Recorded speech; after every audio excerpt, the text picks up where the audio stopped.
just slide past it. That's all right. All right, let me grab some notes just in case. We'll see how this goes. Okay. Thank you. Her name is Abel. Yeah. Hi everybody, it's good to be in a room with people. Yesterday, I live upstate in Poughkeepsie with my grandmother, Mary Margaret Catherine O'Donnell Fisher Castaneda Linguini Pastrami Lasagna. Wow. Yeah, it's a mouthful. So yesterday there was like these heavy storms in the morning. It was like raining, and I was like, how am I gonna get my daily little playtime in the backyard? And playtime is just a euphemism for smoking weed. Yeah. So I had to playtime. So the sun came out, and I'm on some mental health medications, and so I get really shaky.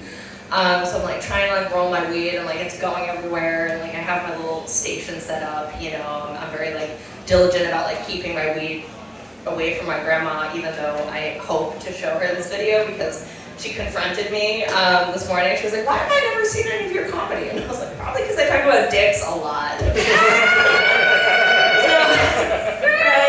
Like I have seen too many dicks.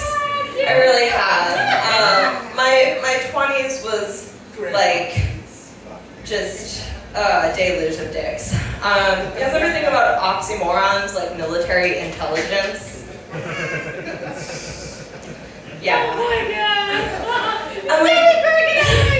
People are talking about like AI taking over and stuff, and I'm like, yeah, we probably should think about this. But like, I grew up in the early 2000s where like I would do chat bots on like AOL Instant Messenger. So like this isn't new to us, right? Like there were those chat bots, and you could talk to them late into the night, and they would keep you company, and like, like it's fine. I have a weird relationship with death. I think about it a lot. Same. I just hope it's peaceful and like nothing like performing. I hope that it's like casual and calm, and like I just like drift down a river someplace and like I become a flower. I don't know. I love y'all, and I do this because I have to. There's like no alternative for me. Like I've tried everything. I've tried to be like the good, intelligent worker that like goes to school and gets a degree, and like I did that, and then like my body failed me, and it was just like, why are you pushing so hard? And it's like, okay, well enter stand-up comedy, where like you get extremely stressed when you're standing up, and but like I'm happy because people are starting to ghost me as I denounce capitalism. Fuck capitalism! Yeah, like I feel so like I unlocked this new level of like, no, that's a really bad system that harms so many fucking people. Like, let's all band together and like take over. We're taking over. Disabled pride, Yes! This is a rough transition. I tried to plan this on the train, but I did my best. I have an IUD because babies are whack. It's just protection at this point. There's so much fucking work, and I have a CPAP machine. I deal with sleep apnea, and like cleaning that motherfucker on a Sunday, it takes me like 7 minutes. I've like clocked it. Woo! So like soap and water through the hoses, and I'm just like having to do that for like those nipple things, to like feed the baby. I'm like, in no world is this, no.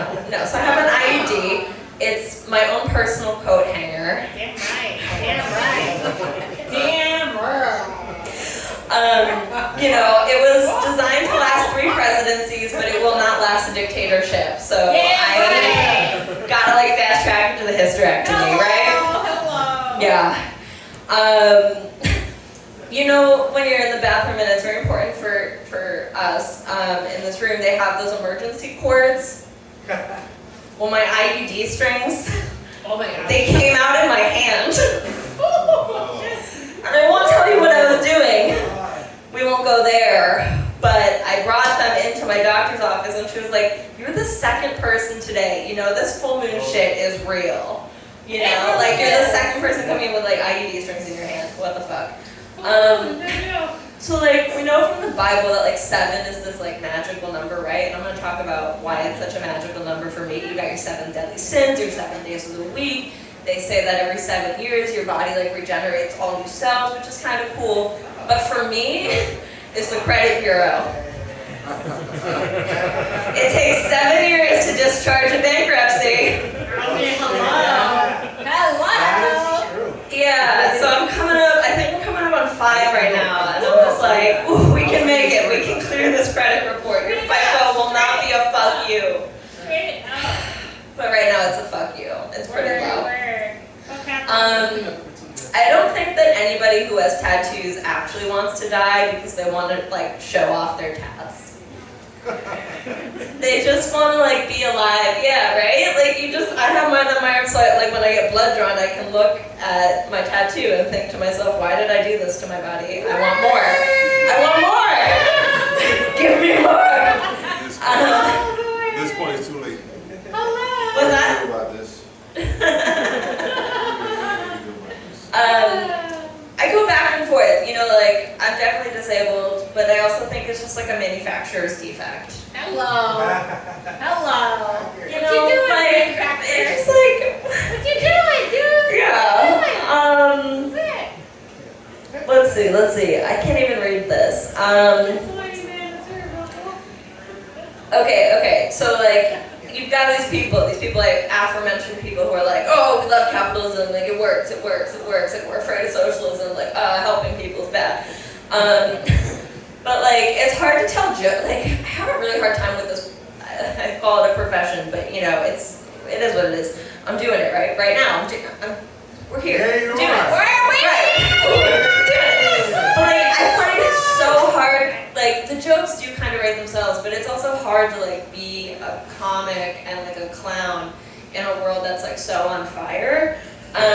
Like you get older people who are like newly disabled just because they're elderly, you know, and that's a whole different thing. But they'll be like, the world was always this way, like there's always been war, there's always been famine, you know, and it's like, but we've got the Kardashians bleaching their assholes simultaneously with like the bleaching of the coral reef, and I'm just like, make it make sense to me.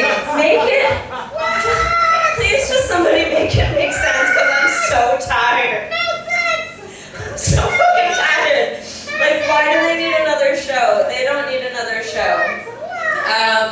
This one's a little rough, but like, I'm not a prostitute because you can't donate blood if you're a prostitute, but, and this is a but, sex with incels does save lives too, because then they don't go around like blamming everybody. So like, maybe I would save more lives as a prostitute than I do donating blood every 3 months or whatever it is. Makes sense. Right? Like, maybe I should just sell my body. I'll close on this one because it's a little weed related.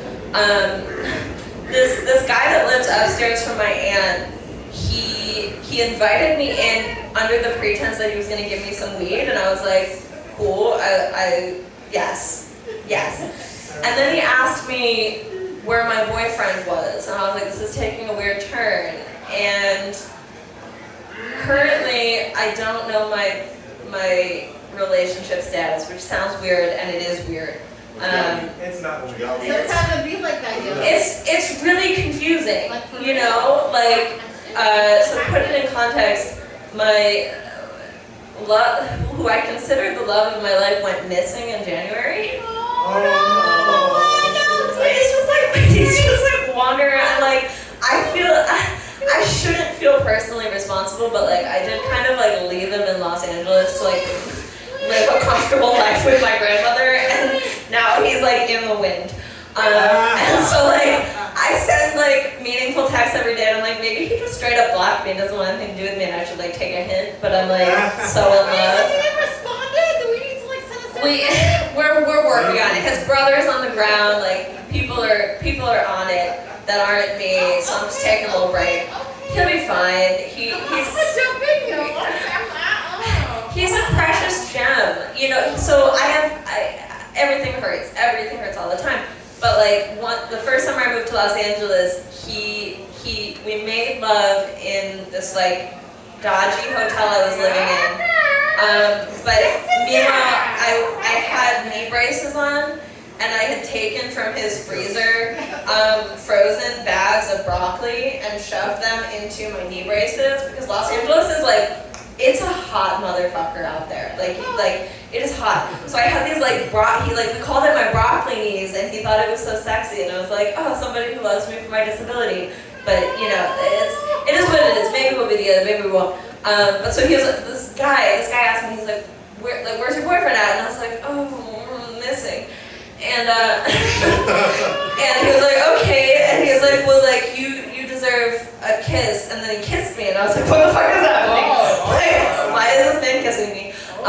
You know, like on the pretense against some weed. But the long story short is that the weed, it was like all seeds. Oh.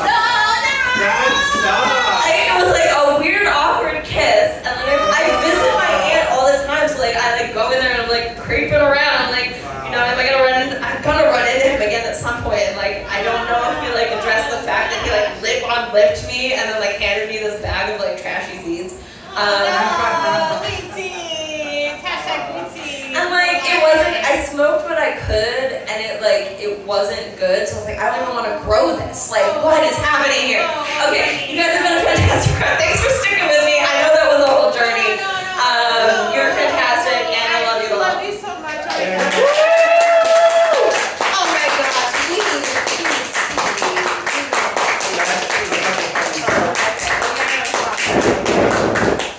Okay. Oh wow. That's that was I loved your share. That was so awesome. Silent brought so much shit for me. Oh my god. Also, we don't do weeds. Oh wait, shit. So unless we're gonna grow them, but we don't do weed seeds. We do weed, but not weeds. Anyway. I do. Yeah, oh, you do weed seeds? Are you a grower? I'm a girl. Are you a grower? You're a connoisseur of le weed of